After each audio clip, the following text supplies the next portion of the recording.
Ever had someone cut you in line, steal your pizza, or spoil your favorite movie? That urge for payback? Today we're diving into the wildest, most legendary revenge stories ever told.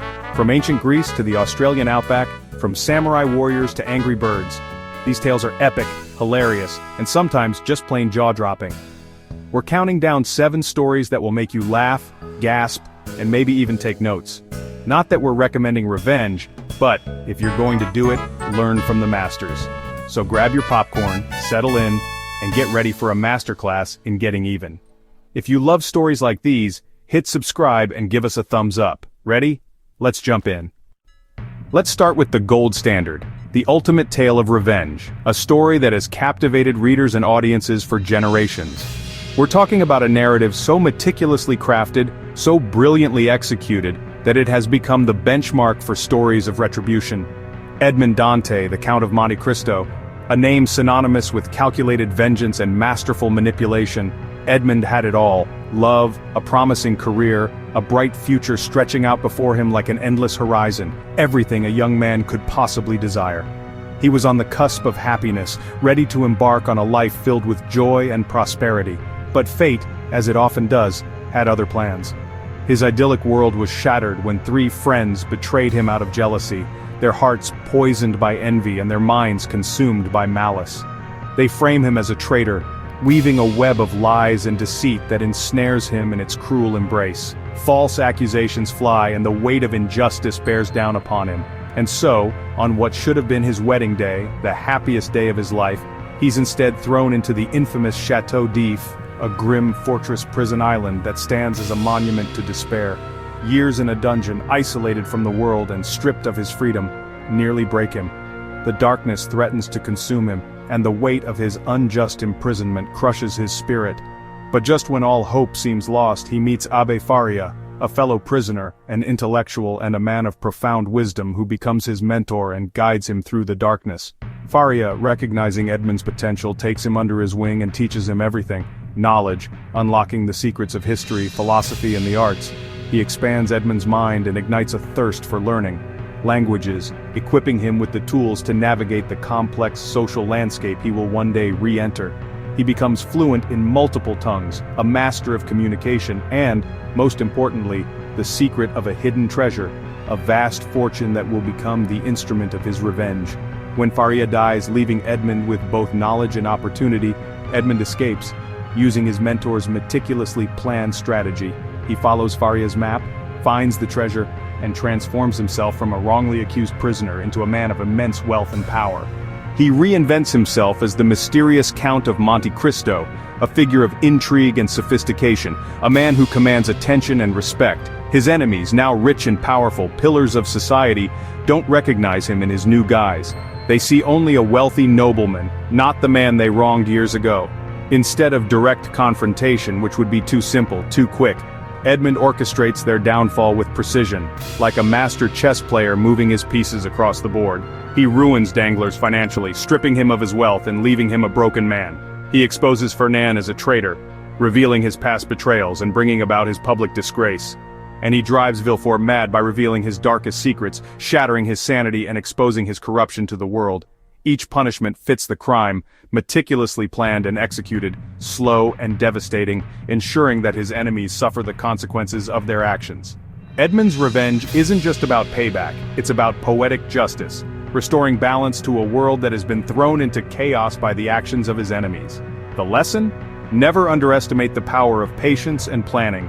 Revenge is a dish best served cold, and Edmond Dante understands this principle perfectly. The Count's story is the ultimate blueprint for the long game, a testament to the power of strategy, perseverance, and unwavering focus. Betrayal, transformation, and the sweetest revenge, served cold and perfectly calculated, a masterpiece of retribution. Edmond Dante proves, sometimes the best revenge is letting your enemies destroy themselves, providing them with the rope to hang themselves with. And that's why his story is still the gold standard for getting even, the ultimate example of how to turn betrayal into triumph. The Count of Monte Cristo, revenge, perfected, a timeless tale of justice, retribution, and the enduring power of the human spirit.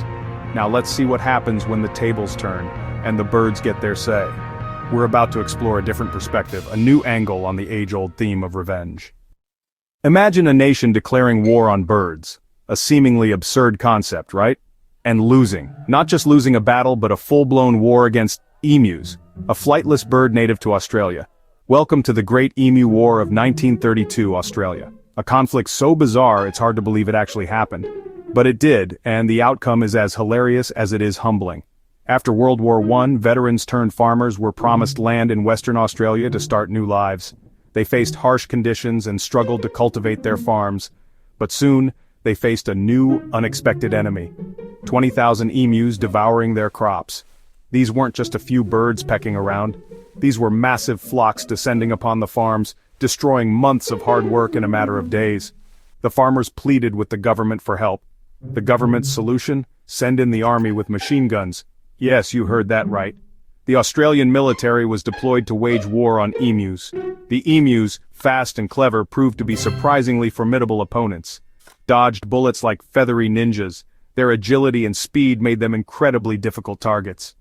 Soldiers fired thousands of rounds, emptying magazines in a desperate attempt to control the emu population, barely making a dent. The emus seemed almost immune to the barrage of bullets. The birds split into groups, employing guerrilla tactics of their own, outsmarted ambushes, and even had lookouts. Observers noted the emus seemed to exhibit a surprising level of coordination and awareness. The military tried twice, launching 2 separate campaigns to eradicate the emu threat. Failed both times, suffering a humiliating defeat at the hands, or rather wings, of the emu population, and became a national joke. The press had a field day, mocking the military's incompetence and the government's absurd decision. In the end, the emus won, proving that sometimes, nature's resilience is more powerful than any weapon. Outlasting machine guns and government pride. The soldiers retreated, leaving behind a legacy of laughter and a newfound respect for the Australian outback's feathered inhabitants. The government switched to bounties, offering payment for each emu killed in an attempt to control their numbers through civilian efforts. And the emus strutted off victorious, symbols of nature's ability to overcome even the most ridiculous human endeavors. Sometimes, the best revenge is just being yourself, living your life without compromise and thriving in your natural environment, especially if you're a 6-foot-tall bird capable of outrunning soldiers and outsmarting military strategies. The Emu War, a testament to the unpredictable power of nature. Proof that nature always has the last laugh, and sometimes the most effective weapon is simply being yourself. What if your revenge outlived you? Enter the legend of the Dread Pirate Roberts from The Princess Bride. Robert's secret? The name is passed down, turning a single pirate into an immortal legend. Each Roberts retires rich, handing the title to a worthy successor. The world fears the name, not the man, making the legend unstoppable. Wesley, a humble farm boy, inherits the title and uses it to reclaim his love and seek his own justice. The real revenge? Defying mortality and making your enemies fear a name forever. Sometimes the most powerful revenge is becoming unforgettable. Now we delve into a revenge that not only echoed through history but fundamentally reshaped it. The legendary Boston Tea Party, an act of defiance that brewed a revolution. In the 1770s, simmering discontent among American colonists reached a boiling point. They were increasingly fed up with what they perceived as unjust British taxes, especially the tax on tea. This seemingly small commodity became a symbol of a much larger struggle. The Tea Act, passed by the British Parliament, was designed to make tea from the British East India Company cheaper than smuggled tea, but it was perceived as a sneaky power move by Britain to assert its authority and control over the colonies, solidifying their economic dependence. The colonists, however, saw right through it. They recognized the act for what it was, a blatant attempt to circumvent their rights and freedoms. Protests erupted across the colonies, fueled by anger and a growing sense of injustice. The colonists were determined to resist what they saw as tyranny, but in Boston the royal governor Thomas Hutchinson remained steadfast, refusing to back down or compromise with the increasingly rebellious colonists.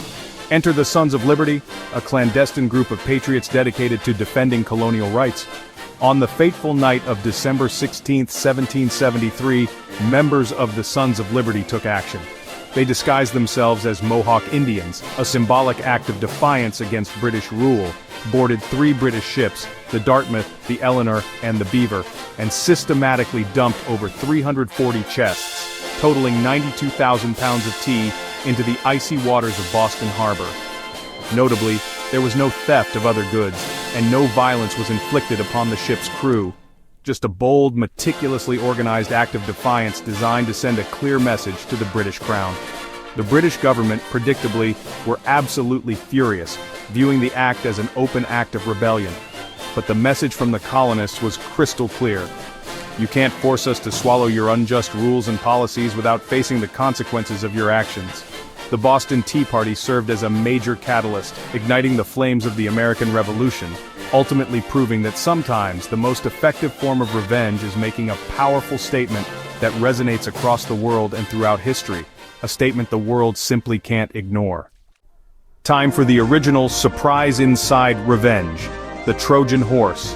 After 10 years of war, the Greeks couldn't breach Troy's walls, so Odysseus hatched a plan. The Greeks pretended to retreat, leaving behind a giant wooden horse as a gift. Hidden inside were elite warriors. The Trojans, ignoring warnings, dragged the horse inside their city as a trophy. That night, while Troy celebrated, the Greeks emerged, opened the gates, and let their army in. Troy fell in a single night, all because of pride and a clever trick. The Trojan horse, proof that sometimes, the best revenge is letting your enemy invite you in. In 18th century Japan, honor was everything. When Lord Asano was forced to commit seppuku after being insulted by the corrupt Kira, his samurai became ronin, masterless and disgraced. Led by Oishi, 47 ronin vowed to avenge their lord, but they waited years, pretending to abandon their cause. Oishi even acted dishonorably to throw off Kira's spies. When Kira finally let his guard down, the ronin struck on a snowy night, storming his mansion. They offered Kira a chance to die with honor. He refused, so they beheaded him and placed his head on Asano's grave. The ronin then turned themselves in, accepting death to restore their master's honor. Their story became a legend. Proof that true revenge is patient, disciplined, and rooted in loyalty. Not all revenge is epic, sometimes it's just hilarious. Meet Liam and Ben, college roommates locked in a year-long prank war. It started with swapped sugar and escalated to clown costumes, furniture moved into the hallway, and cars filled with packing peanuts. Each prank was more elaborate than the last. Gift-wrapped rooms, fake acceptance letters, and Tinder profile sabotage. The final act? A truce cake that turned out to be a frosted sponge. Liam held up a sign, "I win." No lives ruined, just legendary stories and endless laughs. Sometimes the best revenge is the one you'll laugh about for years. There you have it. 7 unforgettable revenge stories, from epic patience to feathery defiance and legendary pranks. Whether it's justice, honor, or just a good laugh, revenge makes for the best stories. Which was your favorite? Drop a comment below, and if you've got a legal revenge tale, we want to hear it. Thanks for joining us on Unknown Facts. If you enjoyed this, like and subscribe for more wild stories. We've got plenty more coming your way. See you next time.